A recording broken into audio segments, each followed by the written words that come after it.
So yeah, hello, good morning, everyone. I'm Vanessa from Panoramic Associates.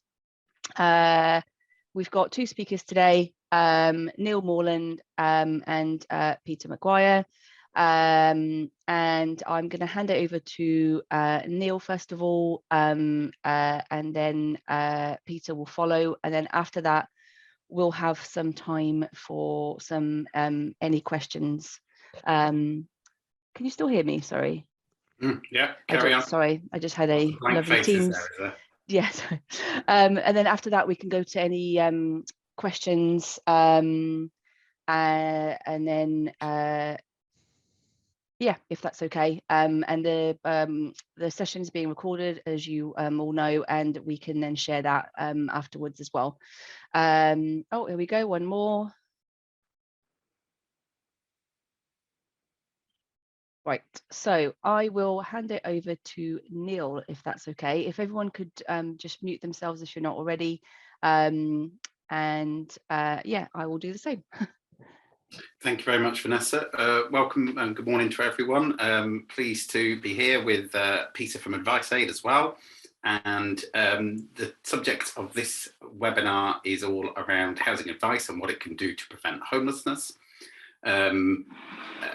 Peter's going to talk to you in due course about Advice Aid and what that does around delivering housing advice and how it complements your own homeless prevention activities. But in the first place, I'm going to talk to you more about the policy and legal background and aspect of housing advice and some good practice and what have you. After both myself and Peter have finished speaking, we'll then hand back to Vanessa, and Vanessa will field questions from any of you about anything you like. Ideally on housing advice, but we'll give it a go at answering anything and see how we do. So I'm just going to organise sharing my screen so you can see my presentation. And in the first instance, what I'm going to do is just put it on a slideshow. Okay. So just to introduce a bit about me and my organisation. My name is Neil Morland. I run a housing consultancy. I have done since 2011. I work with a team of associates. We've got about 9 associates working with us these days, and we specialise in providing housing consultancy all around public and social policy and practice. So our expertise covers social housing allocations, social housing tenure, homelessness, housing strategy, private sector housing, support housing commissioning, things like that. We work across England, Scotland and Wales with national and local governments, housing associations, voluntary organisations.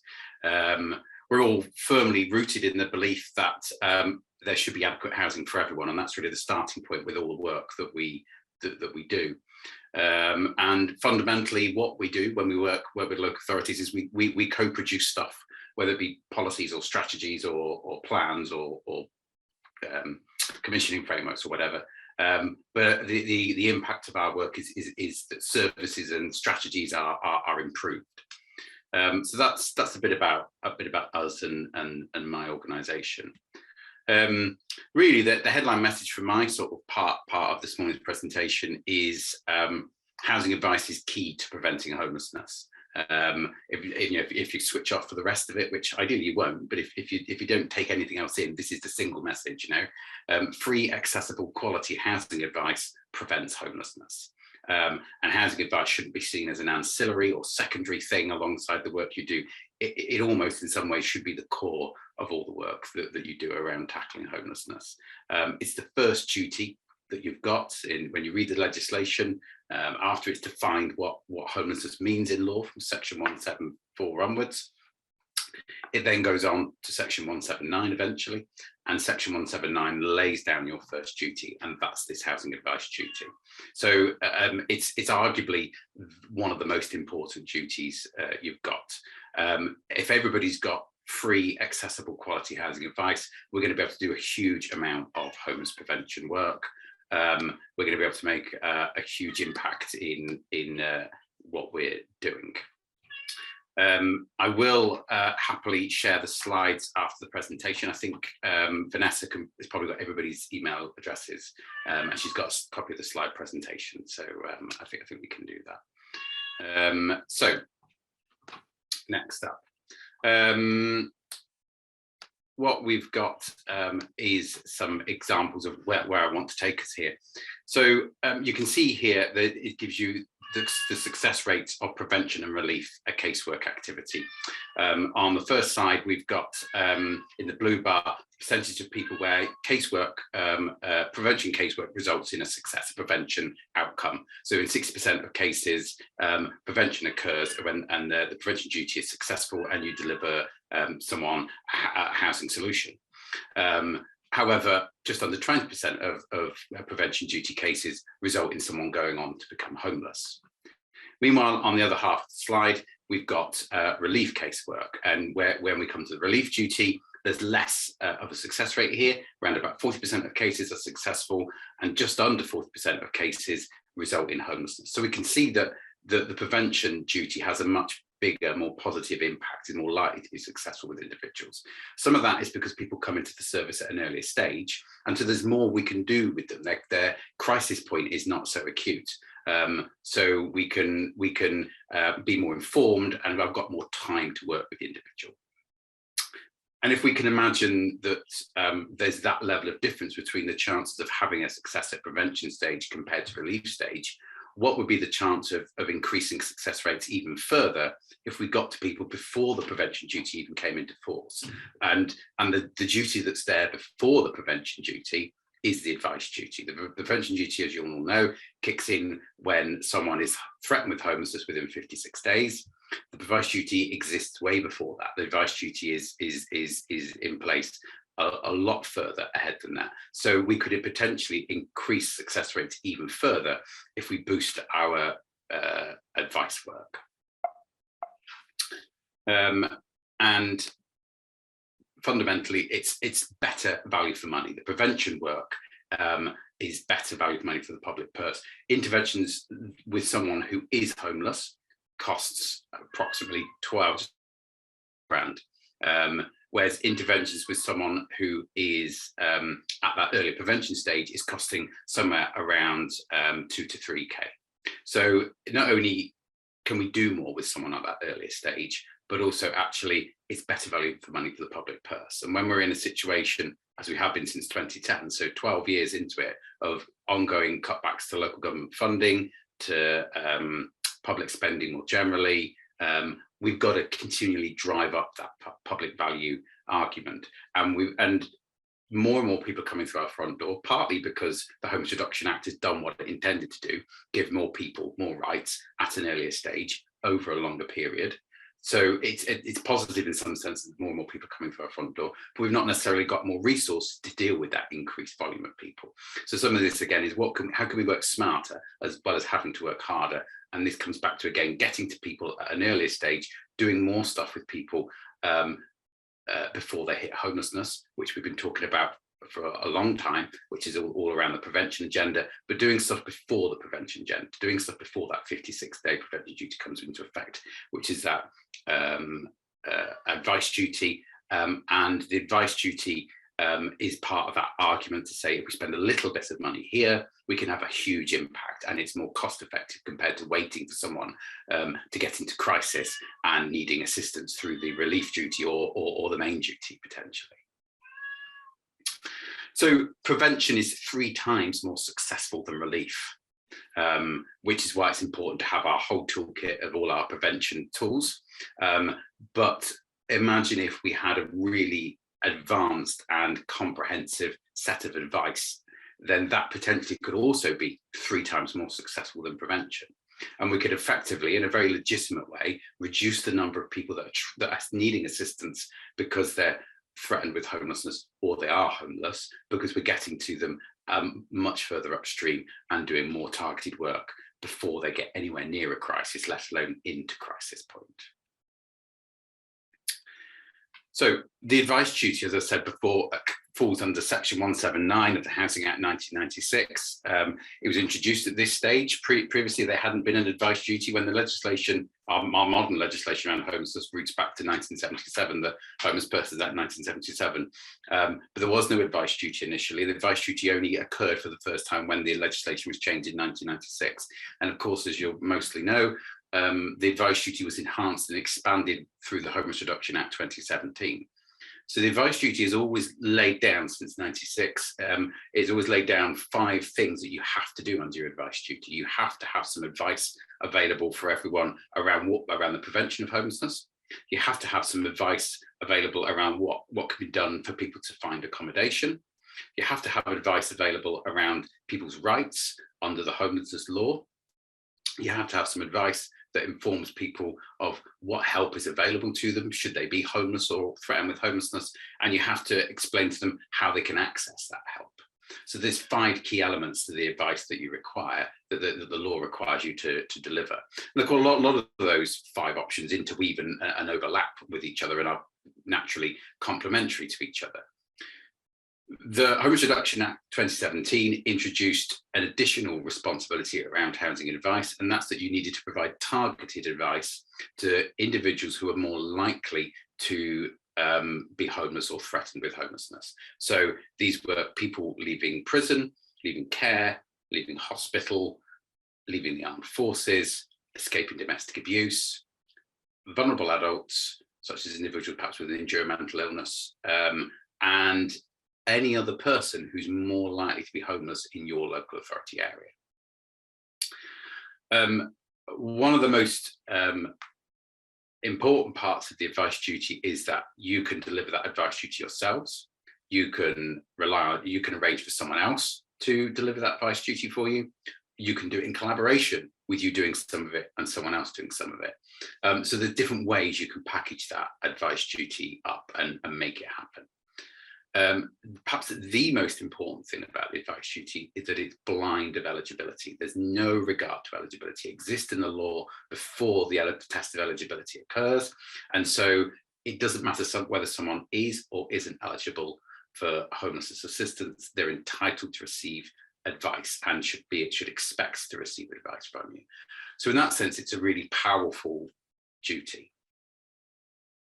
And because the duty effectively doesn't really end in some ways, because it disregards whether someone has a priority need, it disregards whether they're intentional, and as I say, it disregards whether they're eligible. It has no relevance to those tests. The advice duty can sit alongside any other duty you deliver, so you can use it to complement the work you're doing to provide people with assistance under the relief duty or the main duty or the prevention duty. You can use it to complement the duties you might be delivering to people that are in temporary accommodation, or when you're formulating your personal plan and carrying out your assessment and formulating your personal plan. And so it can be repeatedly reintroduced at different stages, and the content that you've produced under that advice duty is going to be naturally useful to people at different times during their journey through your service and at the different stages you're trying to deliver them assistance. So not only does it disregard all the different tests of homelessness, it exists in perpetuity. So you can just keep on coming back to it and keep on giving people help through the advice duty. So what do we need to do to make that advice duty happen? What do we need to do to make sure that actually it's meaningful and impactful? Some of that, the first thing we're going to look at is that the advice is accessible and customer focused.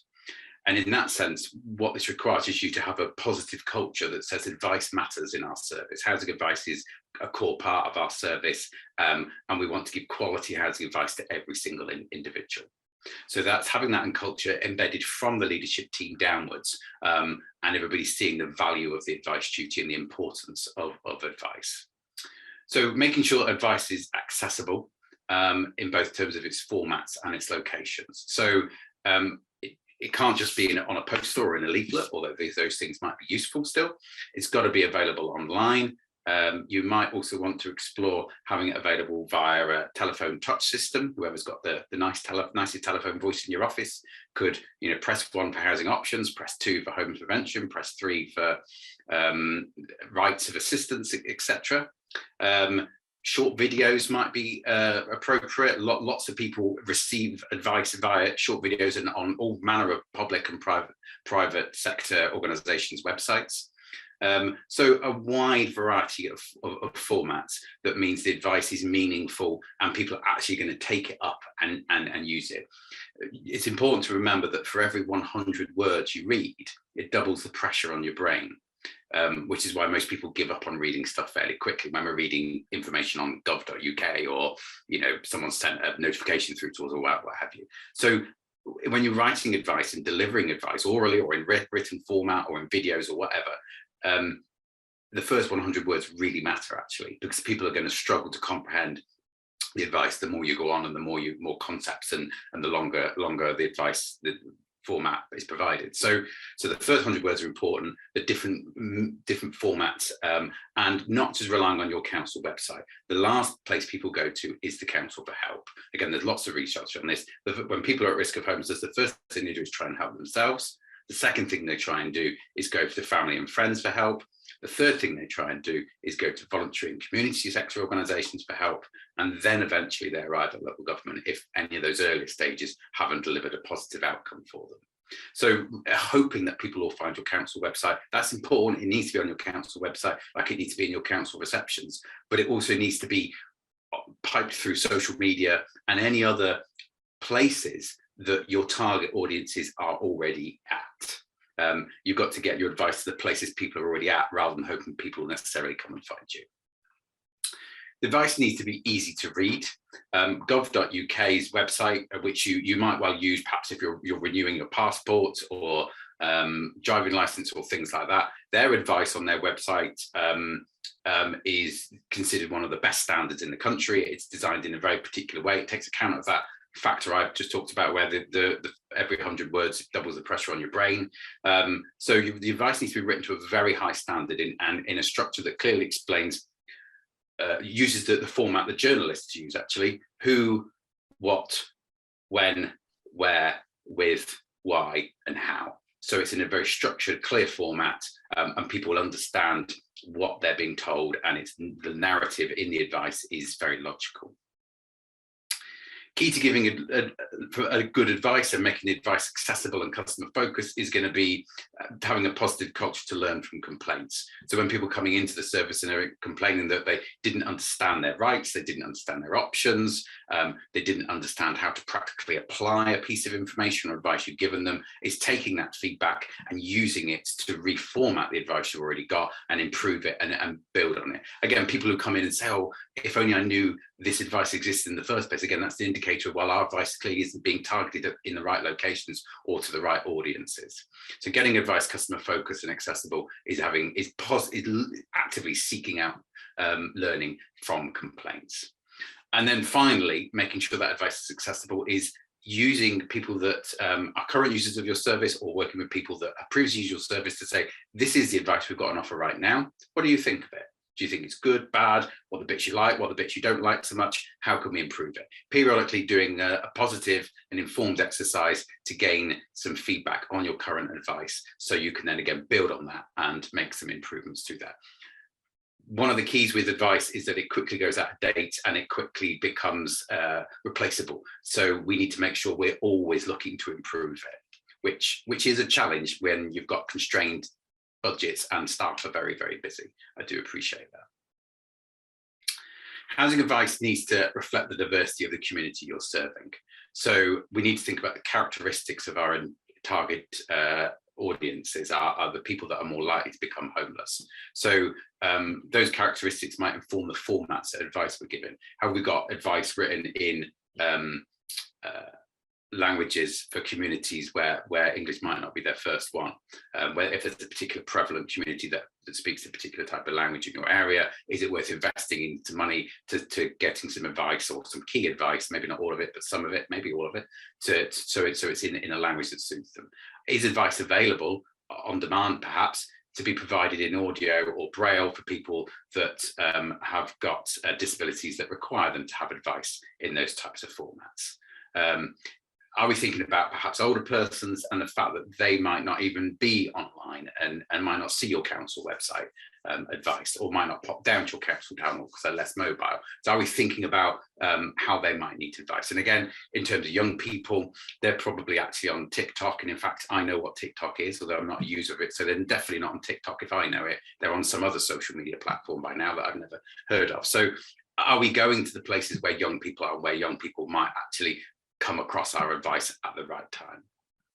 In terms of diversity, we also need to think about the things that people are interested in when they're approaching your service. So are they interested in housing options? Are they interested in housing rights? Are they interested in particular ways of preventing their homeless? So what are the interests when people arrive in your service? Are they interested in how they can deal with their debts? Are they interested in how they can overcome the housing benefit rules so they can finally get their claim processed? Or are they interested in repairing relationships with their landlord or with their family?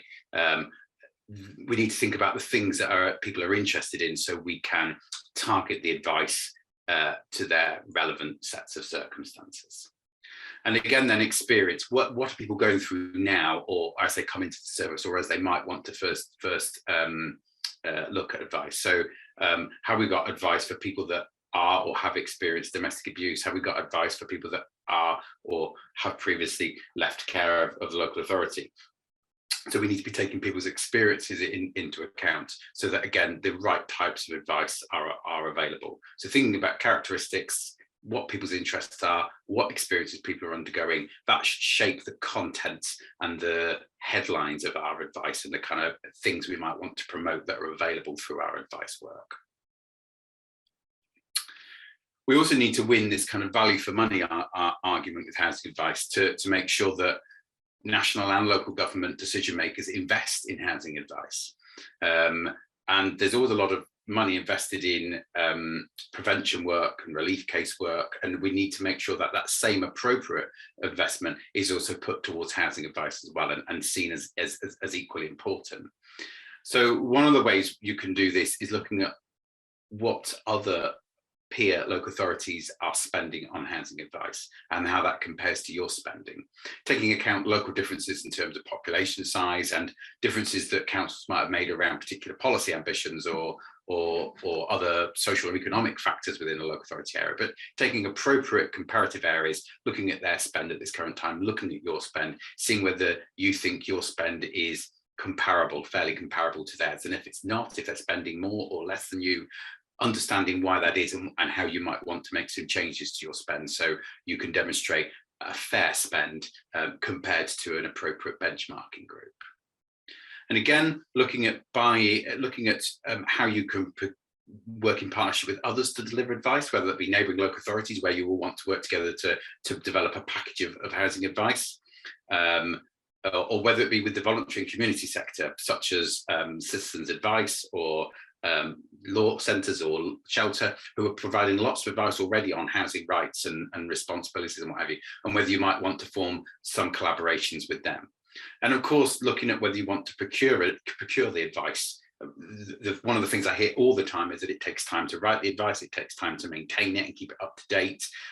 So whether you just outsource that and absolve yourselves of that responsibility, which Peter would encourage you to do so when he's going to talk about in due course. So thinking about how you can get good value for money from the advice provision you're offering, and making sure that you're able to demonstrate the outcomes you're achieving from advice so that it becomes an invest to save argument in the same way we've done over the past 20 years now around the invest to save argument with homelessness prevention. So some questions, I guess, for you to go away from today and have a think about yourselves in terms of your own advice provision. Is your advice provided in a variety of formats using a mixture of media? So, as I say, written format, oral formats, on your website, on social media, telephone line where people can press different options, short videos, all of those things in different ways, as well as your old-fashioned leaflets and posters. Who actually is behind the provision of your advice? Who's responsible for making sure the advice is there and it's maintained and up to date? Are you doing that in-house? Have you contracted that out to a third party, or is it a mixture of you and a third party doing it? And is it actually being maintained and up to date? We'll come back to that one in a minute. But thinking about whether doing it in-house is the best thing for you, or whether it would be better for you to contract out the writing and maintaining of your advice. Are you making sure that your advice is being targeted to those more at risk of homelessness? The Homelessness Reduction Act 2017 sets out half a dozen groups or 7 groups of people that are going to be more at risk of homelessness, but you know your local area, you know individuals who are coming through your front door. Are there groups that aren't included in the legislation but you think you need to be targeting? We know, for example, around hidden homelessness, which statistics suggest hidden homelessness is 10 times greater than the levels of street homelessness. We know people experiencing hidden homelessness is approximately 500,000 people at any one time are experiencing homelessness. So the number of people is equal there to the population of the city of Manchester.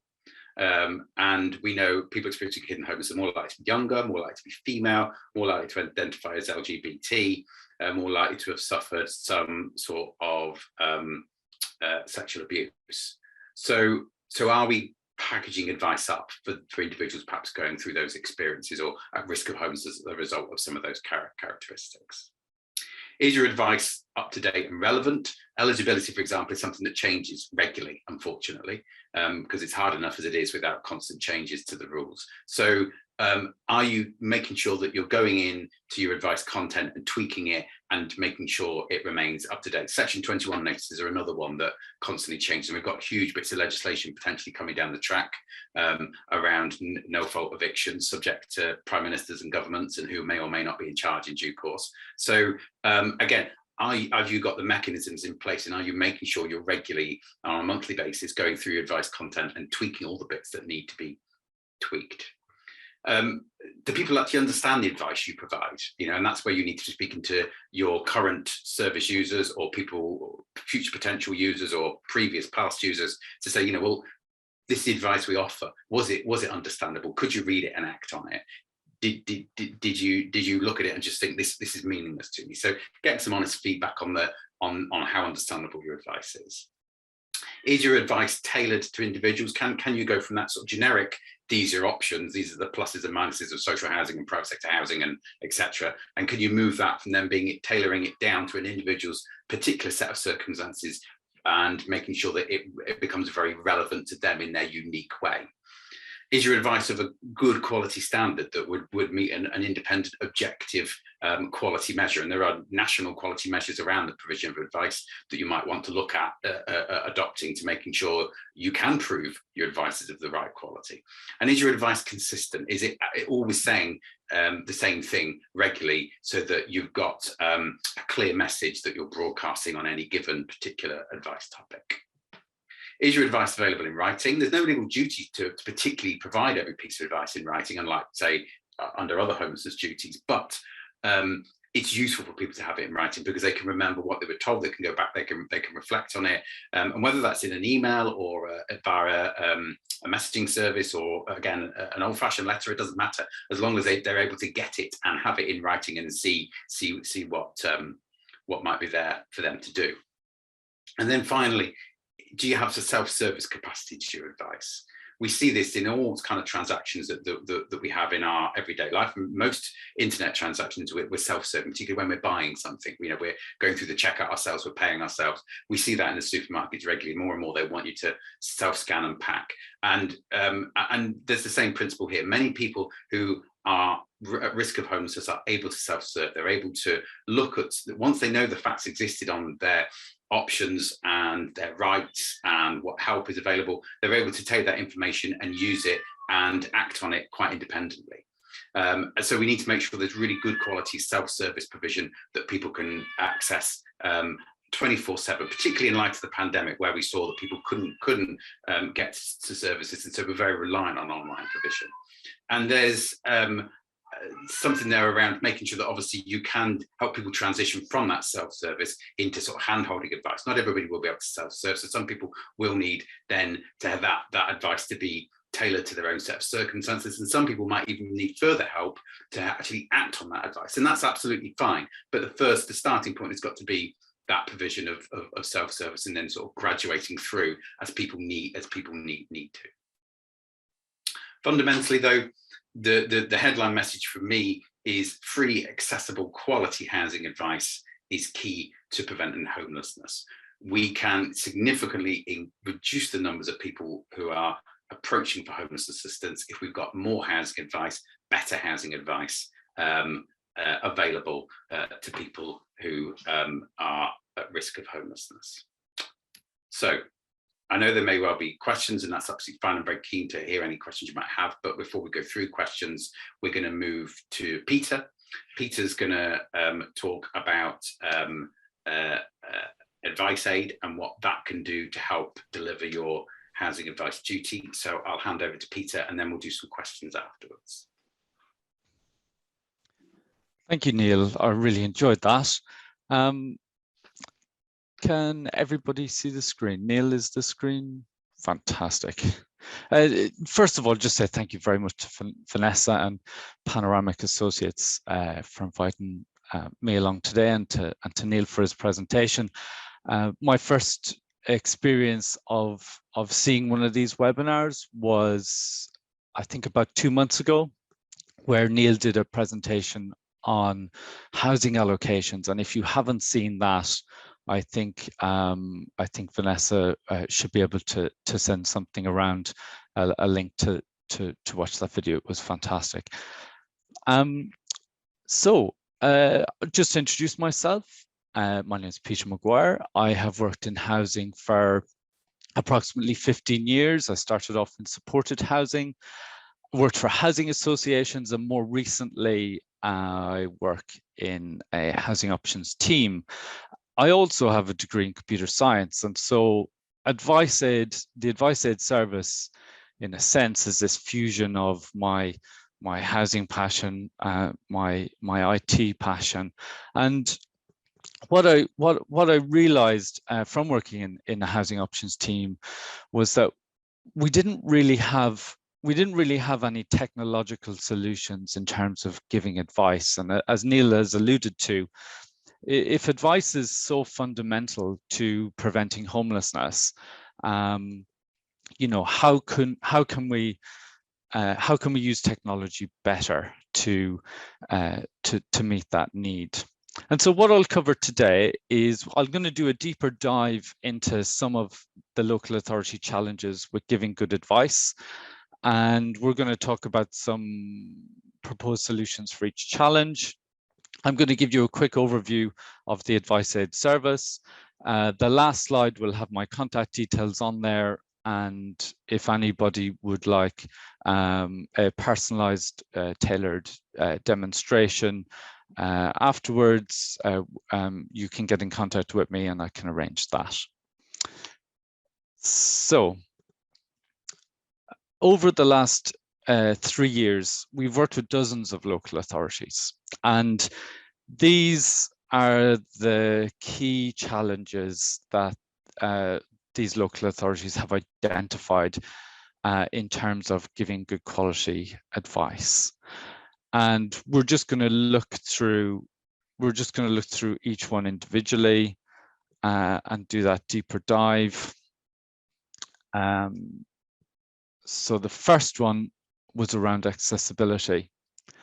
And a lot of councils will tell me that there are issues with their existing council website. If they want to give really good online advice, the first stumbling block is their existing website, or can be their existing website.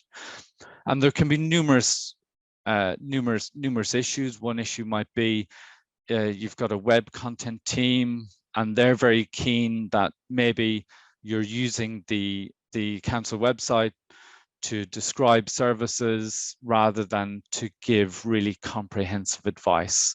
And the reason that the web content team may be pushing you down this direction is because council websites, in a sense, they're not designed for giving advice. They're designed for describing services. and so there are limitations to using your council website for giving quality advice. If you want to design 10 or 15 or 20 pages of advice on your existing council website, that may not be such a problem. The problem tends to come up when you want to design more pages, 50, 75, 100. And the problem is around how do you navigate through all of those different pages? How is the customer able to go on a tailored journey to find the advice that's relevant to them? And so this is quite a big problem. Some other problems exist around some local authorities have got advice and it's written on PDFs or Word documents, and those Word documents, they've got links in the council website. But of course, there's new legislation around accessibility, which means that kind of practice is actually unlawful, and councils are becoming more and more aware of that, and so they're saying the web content teams are in this dilemma where if they want it's a whole host of work in order to make a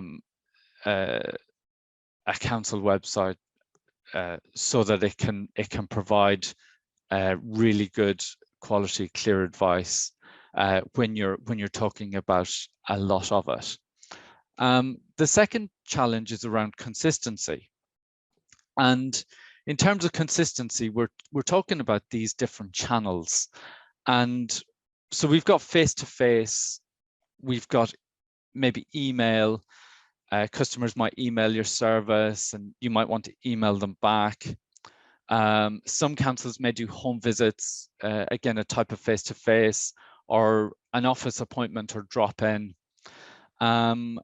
You may also have officers, or indeed you will have officers that give advice over the phone. You may give advice when you post something to a customer. That might be you're posting them a personal housing plan or a notification letter, and you want to insert a leaflet or some advice in there too. And then of course you've got your website offer. And so there are lots of different channels, and the challenge is how do we achieve consistency amongst all of those channels. And we also have different advisors, and different advisors, how do you ensure that advisor A is given the same advice as advisor B? And then the next challenge is around new staff, and this is particularly since remote working has come into play. Previously, new staff would learn in an office environment. They would overhear conversations on telephones, and they would understand how a local authority gave advice and what kind of advice you would give. And newer staff, if they're working from home more, in maybe in a hybrid model, they're not learning through osmosis as they would have done in the past. And so, you know, one solution to this problem is having this centralized store of advice, and it's regardless of what channel you're using, that everyone is singing from the same hymn sheet. The next challenge is around how do we get the advice to be effective? If we have advice that's ineffective, it's not going to hit the mark. It won't hit the target. We're looking for, and we need to understand, I think, the difference between information and advice. Information in a way is a lower level. Advice advice needs more careful consideration. It needs to be more tailored. It has to have this empowering energy to it. You want the client to take some kind of action from the advice. So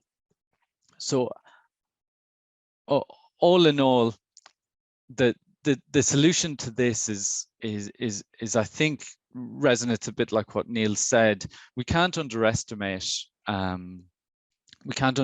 the power of good, effective advice. And so investing in a quality advice writer is paramount. A lot of local authorities now have really good advice writers within their web teams.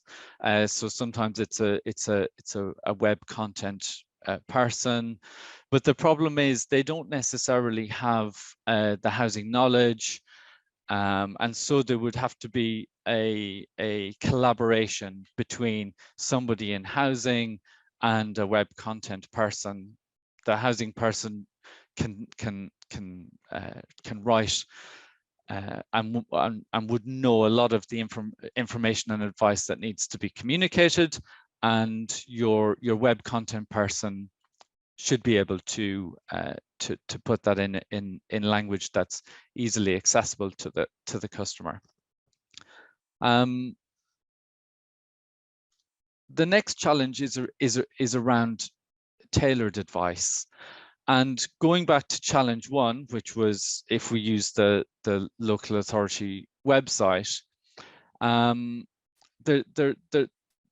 of these challenges are related. So if my advice is too generic, imagine I've only got 20 or 40 advice sheets, the chances are we'll have to write that advice in such a way that it doesn't really hit the nub of the issue. It's going to be more generic than tailored.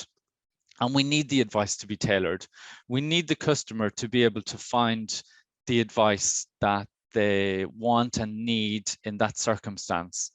Neil alluded to the way the advice duty sits above all the other duties, and it's time. It needs to be timely. The advice that you might give to somebody before they're at risk of homelessness, so pre-prevention duty, will be different to the advice you might give them in the prevention duty and in the relief duty, or while they're in temporary accommodation. And so our advice, we need it to be very comprehensive. And so by comprehensive, we need lots of different iterations and versions depending on the client's circumstances. And the solution, I think, involves investing in a platform or a system, and a system could be an in-house system that allows the customer to find advice to meet their specific needs. So, some local authorities, they might want to set about creating their own suite of advice, but there are some issues with that, and I think the issues predominantly are around resource. I think Neil has created 220 advice sheets within the Advice Aid service, and it was about a year's work, and it's a continuous work, which kind of brings us on to the next challenge of keeping it up to date. So we have this changing legislation, we have best practice changes, and of course we have busy staff and busy services. Neil talked about some Section 21 changes but we've had loads of changes over the last year. We've had changes around priority need. We've had the introduction of the Domestic Abuse Act. We've had all the work that's now being done with Ukrainian nationals. We have changes to eligibility. We've got a cost of living crisis and affordability. This is the latest. We had the introduction of the debt respite scheme. And of course, we had the COVID-19 notice periods that changed every few months. And so keeping advice up to date, and this challenge directly relates to how comprehensive your advice offer is. If you're offering 16 or 20 advice pages, it's pretty easy to keep those 16 or 20 up to date. The problem comes when you are actually offering something that's more comprehensive and more tailored. And we've already said that the more comprehensive and more tailored your offer is, the more likely it is that you're going to be giving your customer the advice that they need to resolve their issue or circumstance, or understand their circumstance better. And so the last challenge that local authorities talked to us about was quality. And so we have to make sure that it's we're given the correct information, and the information needs to be in plain English and really well written, and I think that requires it requires skill, and it requires thought and planning and design, and so you want your advice written by staff really with the right skills, and we don't want to underestimate the amount of resource and work required in this.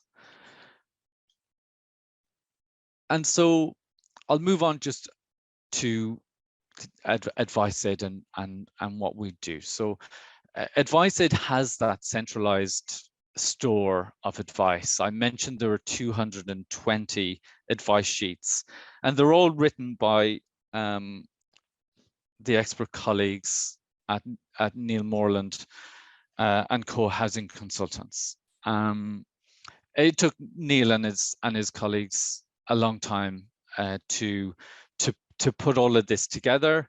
And not only does it cover the Section 179 requirements, but it goes into broader housing themes, which are listed there on the right.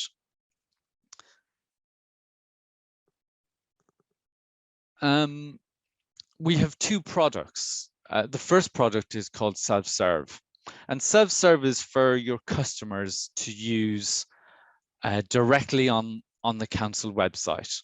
It's a platform that's designed to give advice. That's its whole purpose. The idea is that it will take your customer on a tailored journey. They will answer questions along the way. They don't need to log in. They don't need to have a username or password. They don't need to give any personal data. But they will be able to explore different advice topics, and they will navigate and get to advice sometimes within 2 or 3 clicks. For finding out whether their Section 21 is valid or invalid, that would take a little bit longer because there are more questions to ask. And so there are loads of these journeys that the customer can go on to find the advice that they need. It's obviously mobile friendly, and it looks great on any mobile device.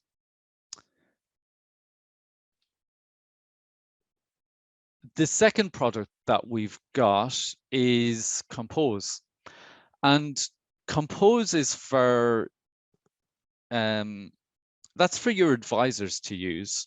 So they log in with a unique username and password, and they're able to search the same database of advice that is on your self-serve website, and they're able to find that information really, really quickly, and they can export it. They can send it as an email. They can print it out as a as a PDF, and in effect, this is given written advice to your customers. We work with lots of local authorities up and down the country. We've got big, we've got small. North Devon are an example of a local authority that we work with. Initially, they purchased self-serve from us, and then the following year, they wanted Compose as well. Compose has the added benefit of linking in your advisors with the advice that's actually on your website. How often do your advisors actually go onto your website and you know, do they know what advice is on there? But this is a way in which you can solve that problem. Back to the consistency issue that I mentioned at the beginning. We also have testimonials from Lewisham. This particular one is really relevant for me. Lewisham hired a separate company to compare the advice that was on their Lewisham website and the way in which customers could find it with the advice that was on Advice Aid. And they did this with real clients that were homeless or at risk of homelessness. And this independent report, these were the quotations or from customers of Lewisham Council. My favorite being, it's giving me the information I actually want as opposed to irrelevant information, and shows me the thing of value. And that for me is where Advice Aid is hanging its hat, really. And this is where you know, we want always to be helping customers finding advice of value.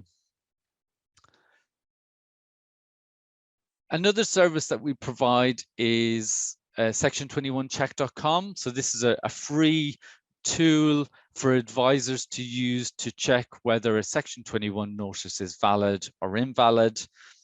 There are other Section 21 tools available. I know one from Nearly Legal. It's a flow chart. You can print it out. It's really good. This is an alternative to that, where it's all online. Your advisors might like it, and that's free to use at section21check.com or s21check.com, beg your pardon. And yeah, coming to the end of my presentation, I guess I just want to say that if anyone wants to contact me, my details are here. You can use our website, adviceaid.uk. We have a demo of self-serve. When you fill in your contact details, you can see a demo of self-serve. And we had realized there was a glitch on there over the last few days, which has now been resolved. So if you have been on there and you haven't managed to see the demo, you can go on there now, and all of that's been resolved. I'm very happy to contact you, and we can set up something that's tailored around your needs, so we can find out how you give advice within your local authority, and I can show you a demo of both self-serve and Compose, and it might be useful that you invite a few colleagues along. It will be an online demo using Teams. It only lasts 45 minutes, so it's pretty quick, and we can explore whether or not Advice Aid would be something that you would find beneficial in your local authority. And I think that's me done. So I'm going to, I think there's a question session now. So I'm going to stop sharing my screen.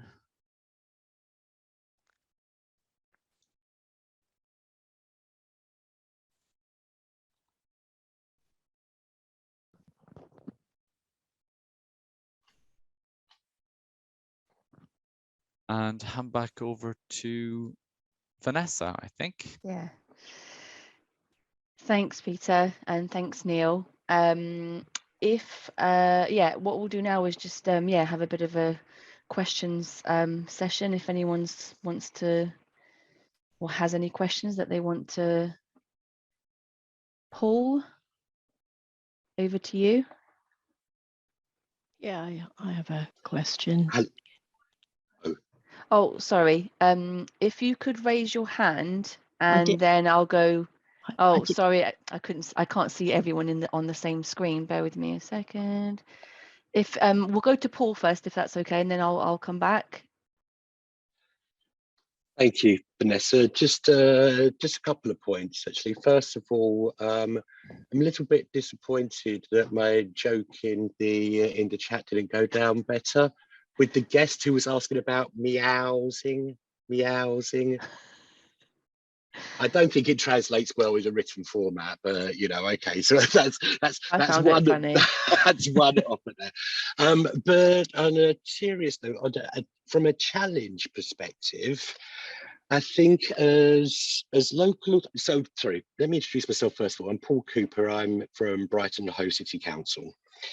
I think from a challenge perspective, we are being directed very much from a funding route from DULUC around what data we collect in terms of being able to prevent homelessness. The consultation that's out at the moment around the homelessness prevention grant funding is going to, from next financial year, be weighted around what successful preventions we can do. And when we're talking about the advice duty is going to be before that prevention duty.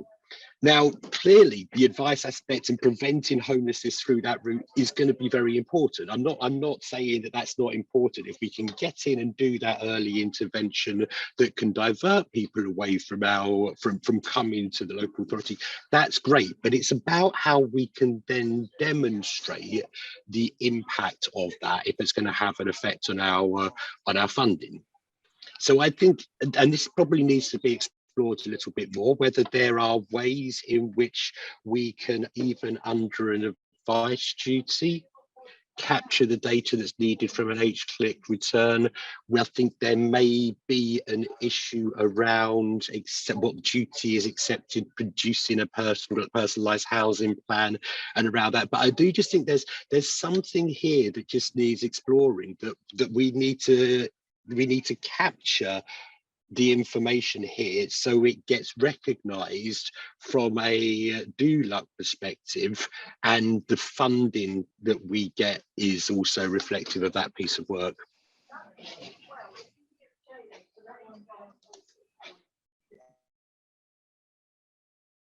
Neil, you're on mute. Sorry. Right, okay. Sorry, I didn't realise I hadn't put myself on. Sorry. Anyway, doesn't matter. Sorry. Yeah, it's a good comment, Paul. I think both the P1E and the H-click have never been particularly good at collecting activity or outcomes under the advice duty. And you know, the H-click collects more stuff than you could ever imagine, but yeah, isn't particularly good. It collects some basic stuff around duty to refer, for example.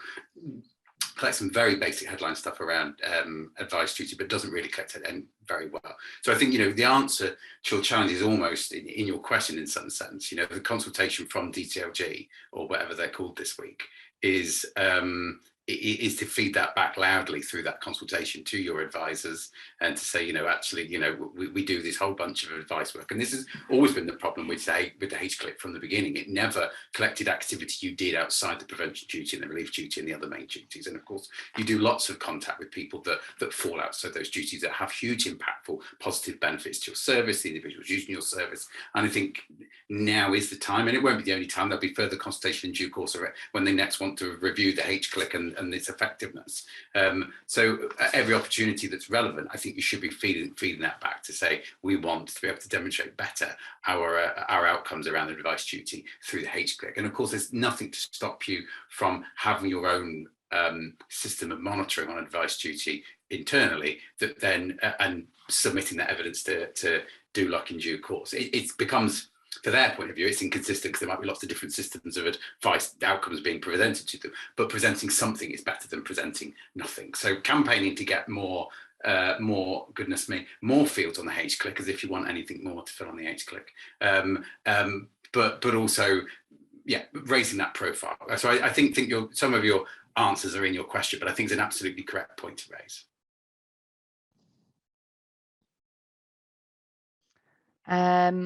Vicky, got your hands up. Hi, yeah, I'm from Wolverhampton City Council, and very much on the lines of what Paul was saying as well. I suppose it's in regard to the self-serve product, is how does that then record who's been using the system, and what the outcomes were there, because obviously we've said it's important to record the outcomes of your advice. So how do you know how many people are coming through on that system, whether they then go through to the prevention, or whether that self-serve has been, the product's been used and they don't need to have any further advice? If that hopefully that makes sense. I can come in on this one, if that's okay, Vicky. Yeah, sure. Great, thanks for your question. And I guess the answer is that there are some challenges in what you're saying, but there are also there is definitely some opportunities in terms of collecting data. The reason, but first of all, I'll just explain our reasoning behind designing advice aid without barriers of needing customers to log in, say who they are, and all the rest. And I guess my experience is that I have seen customers where they have, without naming any names, but where there's been a system that they've needed to log into, complete a big application, and then it spits out bits of advice at the end, usually go find a private let, and a couple of other nuances depending on if you tick this box or that box. And what I saw with that system was something like 35% of people actually completed the application in the first place, so never got to the advice stage at the end. And if the whole point of local authorities making advice accessible to people, we decided that we would remove that barrier in designing advice aid.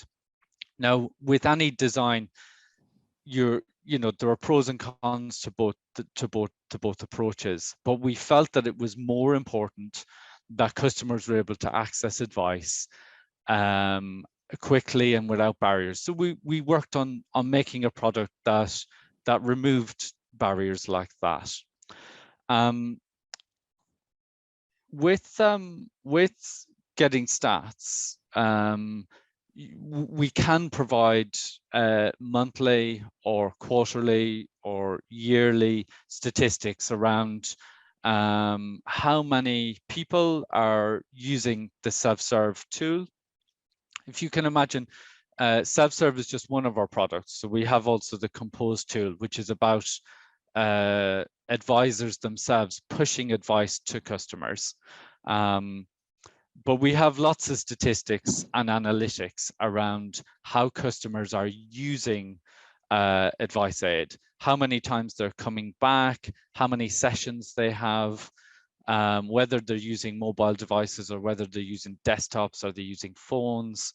All of these analytics is part of the advice aid product for self-serve, because it is really important for a local authority to be able to say, well, we're spending this amount on self-serve, and how do we see value in that? And as Paul has said, there is no requirement for sending H-click data about people who are not homeless or at risk of homelessness at the moment, and I'm not sure that's going to change. And so this is the environment, you know, that we're in. Within, I think our existing case management systems can actually do quite a lot in terms of working out what other how to record people who are pre-prevention. So if you have a triage team, somebody phones up and they've got a housing issue, that housing issue means they're not at risk of homelessness within 56 days. So you know, there's no statutory homeless application. It's an advice only case. It can be set up, and depending on which case management system you use, can be set up as an advice only case. If you're using a product like Advice Aid, and let's say you're pushing advice to customers, so as an advisor, if you log into Compose and you create some advice, you can download it instantly into your downloads, and then on another tab, your case management system, you can just upload it.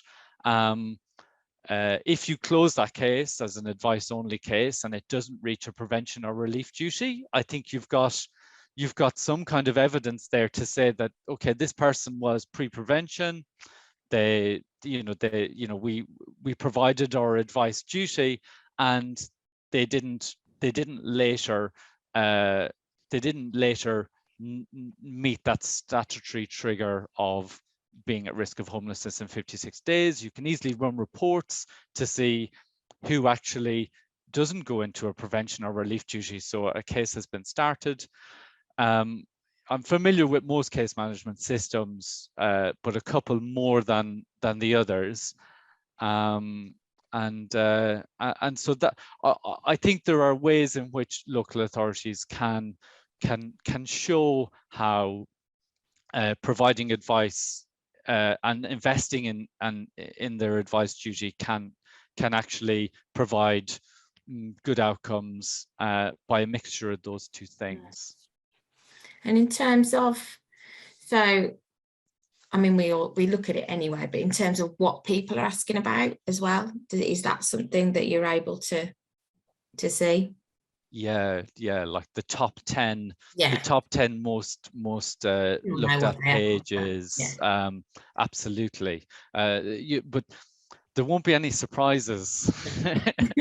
Well, what I've noticed is it's interesting when you look at the top 10. But in a way that helps maybe to inform how you might want to tailor some of that advice even further.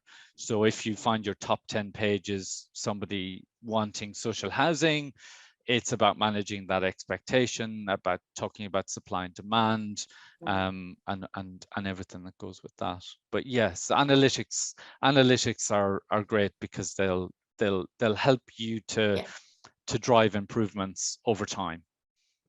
Great, thank you. Anyone else have a question?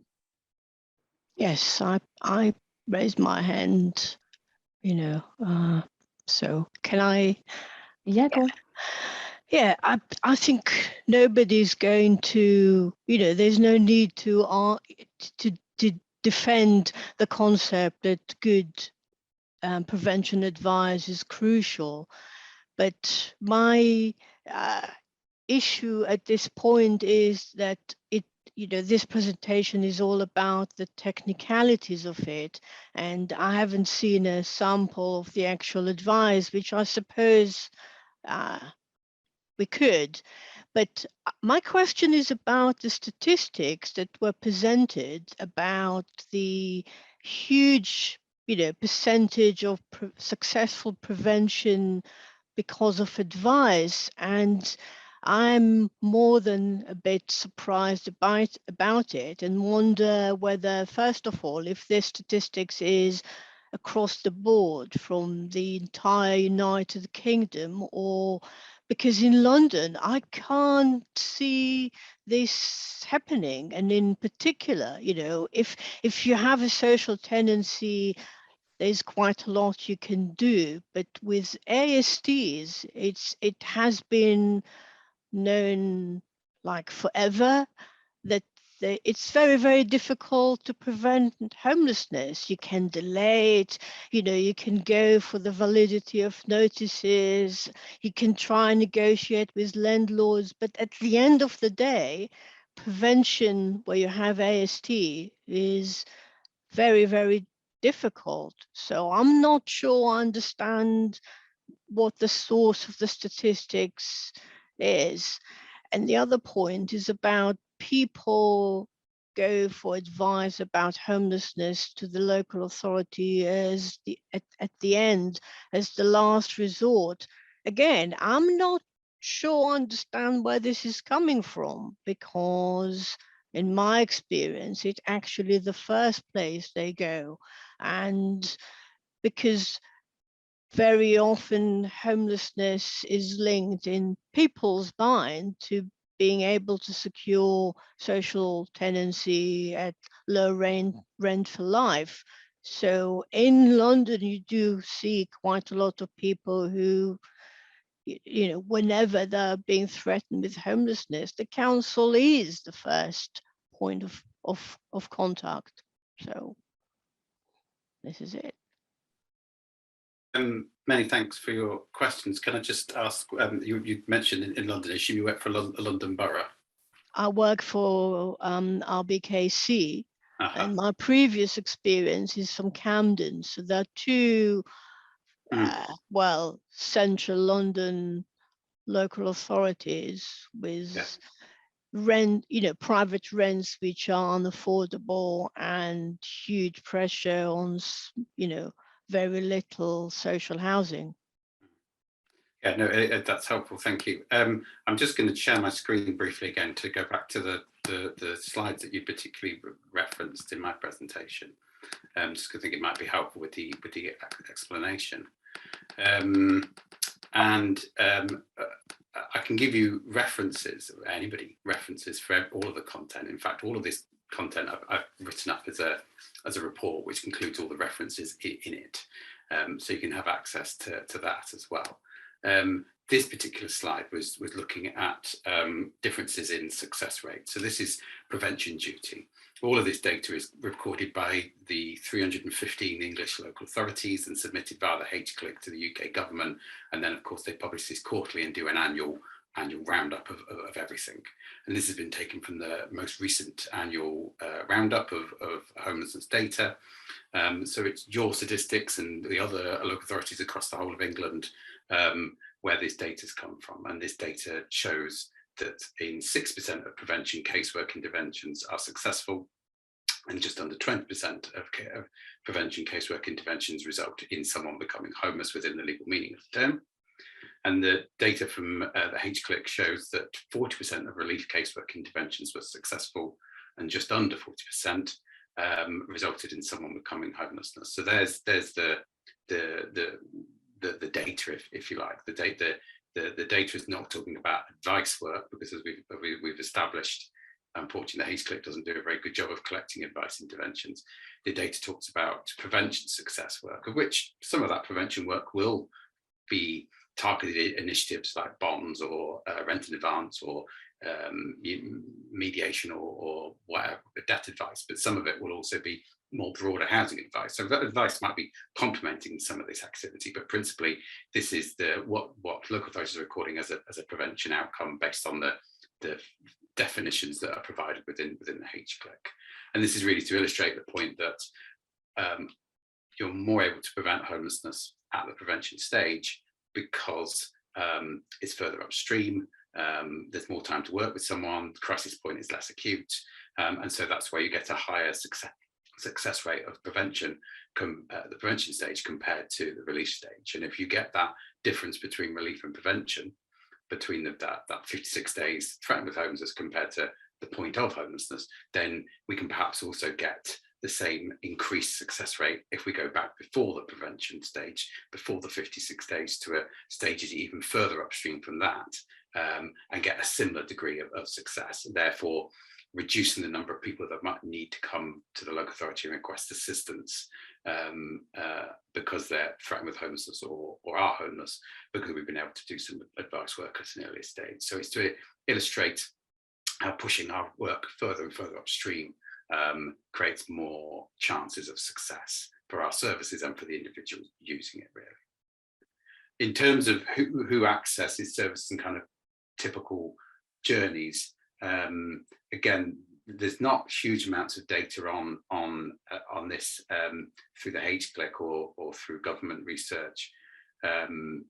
The Office of National Statistics has the most authoritative data on hidden homelessness, which comes from recent National Housing Survey, which shows over 500,000 people experiencing hidden homelessness at any one time.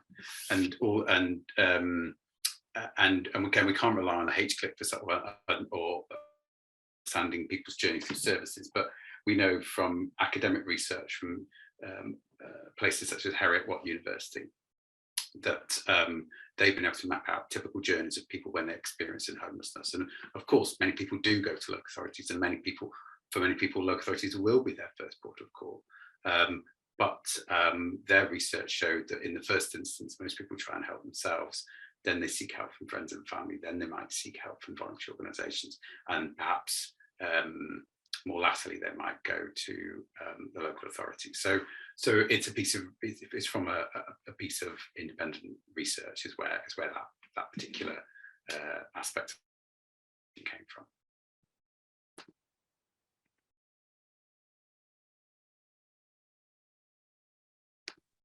Nope. Anyone else have any questions? It was just an observation then as well, just on what Neil was saying and around the question too. I think somebody's written in the chat, which was Ashley's, about preventing homelessness is wider than for an AST is wider than helping them to stay where they are. And I think Cece was absolutely right that like it is hard to keep somebody where they are if they have an AST, more so than social housing. But you can still prevent their homelessness into alternative accommodation. And this is where good timely advice comes in. Somebody needs to have the awareness, understand their situation totally, understand what they'll get later on down the line, understand the difficulties with becoming homeless, understanding that homelessness is a safety net, so that you know that while they still have time, that they can be empowered to find that alternative accommodation if the accommodation they're currently in is not going to be tenable in the longer term. And so, you know, some really great comments there.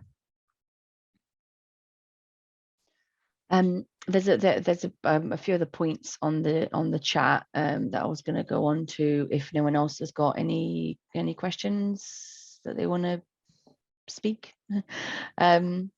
So I think so Fida has asked I think to Neil if you could direct towards any further reading on this, so articles, websites and books. Although I have to admit, I now don't know exactly what point of the presentation that was referred to now. But if we can, I can share obviously the slides, and then I can get you both in touch, and yeah, any questions, they can sort of be more direct. And then someone else asked about how much is a quality advisor, so advice writer.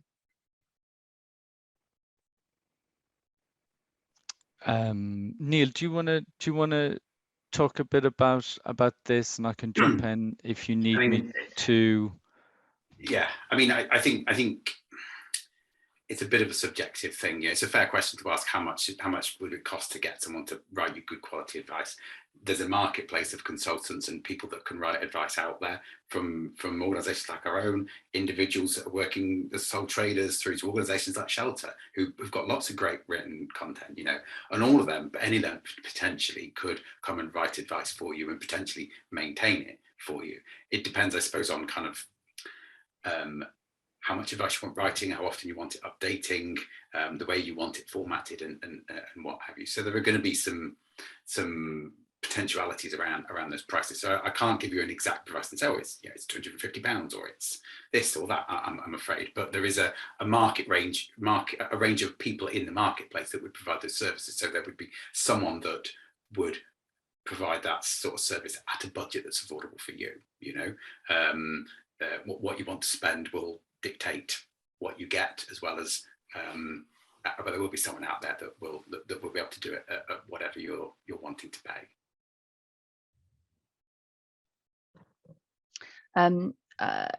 I've got so Robert, is access to self-serve free, and is that composer license per user? Can you advise? Yeah, I can take that question. And so self-serve is free to the customer or the client. The local authority would pay a subscription for it. If anyone is interested, we do a tiered subscription depending on the size of the local authority. The size of the local authority has a direct correlation with the amount of customers that would use it, and so we want to make it affordable for smaller local authorities and fair across the board. And so we have a pricing model like that.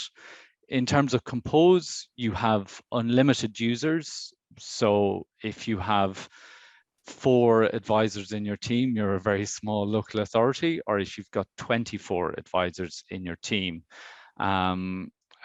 Again, we do the pricing on size of population of local authority, which represents the need within that area. And all of that information, if you go onto our website, have a look at the demo, put your information in, I'll get in contact and I'll give you a very tailored presentation where I would find out what is it that you need, what is it you currently do in your local authority, because all areas are very different. There isn't a one size fits all.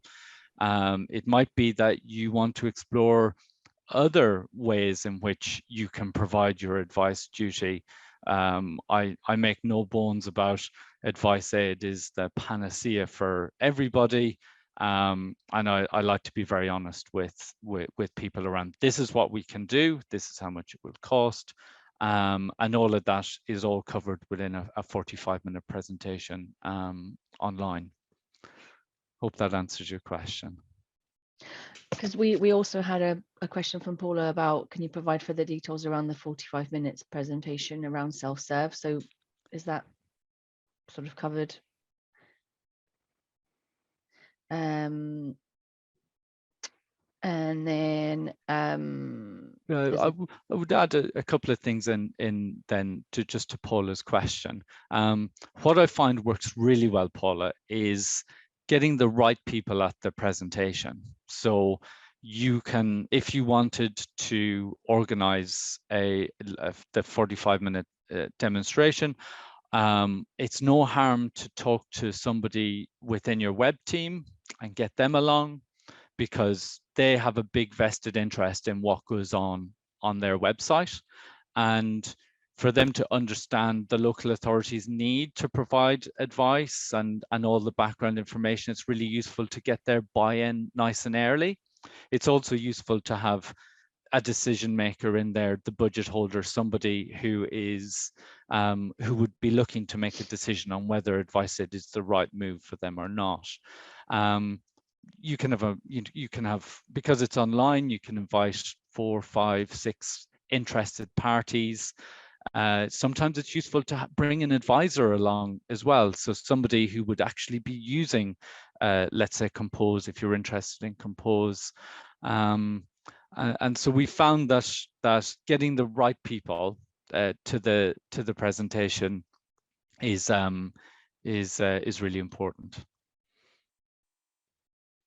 I think there's a comment, not sure if it's a question as such, but from Fido saying, I think it's fair to say that advice differs from advocacy, and that many of the people who need advice would also need advocacy. This is including people who don't have a problem writing in English. I think that's a fair comment. You know, I think there's a transition from the point where your advice duty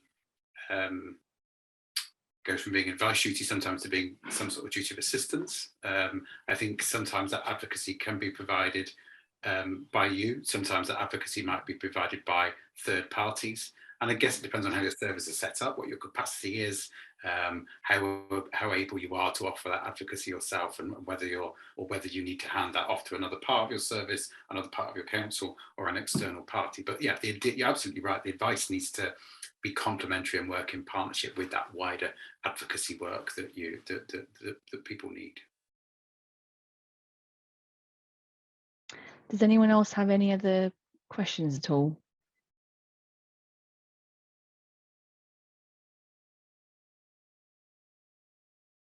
No, nothing. If there's no other questions, then yeah, just obviously thank you for attending. Thank you to Peter and Neil for speaking. I will be sharing the recording, and if anyone does have any other questions. Oh, Robert, have you just put your hand up? Oh, clap, sorry. I just saw the hand. Yeah, sorry. Yeah, so any other questions, feel free to email me. I can pass it on, and I'm happy to share the slides as well. And yeah, any other questions, feel free to email me. Equally, if there's anything else that you guys would like to discuss, or any other topics that we can do similar sort of meetups around, then feel free to email me about that as well, as I'm always looking for, I guess, new sort of topics. And so yeah, and yes, I will try and send the slides across today.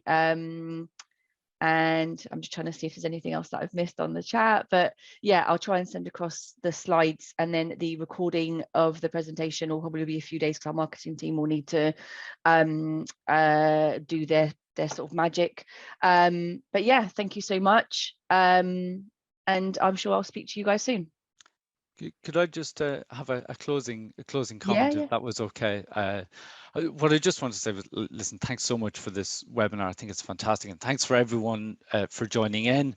And my thing would be to say, get curious about the advice that you currently give out. Ask questions. Go back to your local authorities. Look on your website. You know, and because getting advice isn't it doesn't solve all the problems. It won't stop, you know, people becoming homeless. It won't stop everyone from becoming homeless. But what it will do is, if you have advice, good advice, at the cornerstone of your service, it'll make a massive difference over time.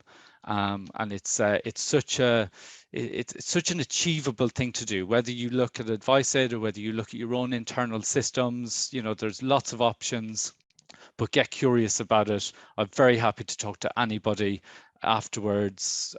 Please get in contact, and thank you all so much. It was great, really good fun doing this. Thank you. Thanks, Peter. Likewise, thanks very much, everybody, for all your contributions, all your interesting questions. Echo very much what Peter said. Free, accessible, quality advice is key to preventing homelessness. And again, feel free to get in touch either through Vanessa or directly with me if you want to pick up anything in due course. Okay, I'll speak to everyone soon. Thank you. Bye. Bye-bye now. Bye-bye. Bye, everyone. Have a good day. Thank you. Bye.